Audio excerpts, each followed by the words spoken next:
ito talaga yung hinihintay nyo eh. Welcome back mga bes sa ating part 2 ng Q&A. Wala na intro at umpisa na natin agad to.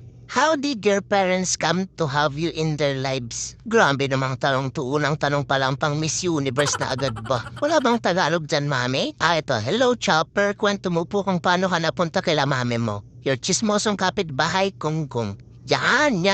Yan ang gusto ko sa inyo mga bes. Aminado na agad na chismoso. Kuy, mahabang kwento nga to mga bes pero paikliin na lang natin. Ang papatapos na nga yung pandemic 2022 ay parang nagpatong-patong na nga yung stress sa buhay nila mamit daddy. Dun pumasok yung idea na parang gusto nila ng free baby ba. Pero si mami ko ay maikli lang talaga ang pasensya niyan at ayaw niya ng attention seeker at pasaway na aso. Based sa research nila, isa sa pinakakalmado daw ang Shih Tzu. So isa yun sa naging non-negotiable nga nila. Gusto nila ng Shih Tzu at dapat puppy pa. Ayaw din nila ng malaking breed dahil nga ang lit-lit nitong apartment namin mga bes. At sa paghahanap-hanap nga nila, di ko ay nakahanap nga siya sa Facebook. Ito na nga mga bes. Alam niyo bang hindi ako ang first choice nila mamit daddy? So ipa-flash ko nga sa screen yung itsura ng puppy na nagustuhan nga nila mamit daddy na bilihin. Yan nga mga bes ay si kuya ko. Kaya lang mga bes hindi agad yan binili nila mamit daddy ko. Ilang years na commitment ka ang pag-aalaga ng fur baby at pinag-isipan talaga nila kung ready na ba sila. At nung ready nang bilhin nila si kuya ko mga bes ay wala na at nabili na siya ng iba at nandun na siya sa far away ba.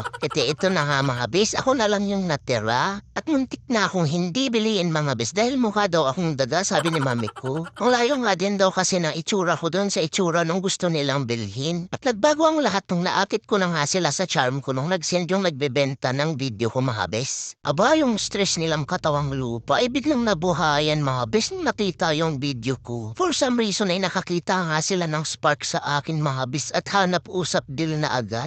From Laguna ay pinadeliver lang ako gamit ang motor mga bes. Safe naman ako nakarating mga bes at binigyan agad ako ni mami ko ng laruan. Kaya ng ibang four parents, ignorante din sila mami dati nung una. Abay dinalaban naman ako agad sa park, wala pang kabaksin-baksin. Luckily ay hindi ako nagkasakit at natuto naman sila. As you can see mga bes ay daddy's boy na nga ako kahit nung maliit pa. At sa bed na talaga ako pinapatulog kahit na nung hindi pa kami nagbablog. At ito na ako ngayon mga bes, malaki na ako. Share ko na lang din yung ibang picture ng aming munting pamilya. Love na talaga nila ako mga bes kahit nung hindi pa kami nagbablog. Mapapansin nyo din na wala nga kaming vlog nung baby pa ako dahil recently lang kami nag-start. So paano nga ba, bakit at kailan kami nag-umpisang mag-vlog? At dahil nga masyadong mahaba na itong mga bes, ikukwento natin ito sa part 3. Kung nanonood ka pa rin hanggang sa puntong ito ay maraming salamat mga bes. At ingat kayo lagi and spread positivity.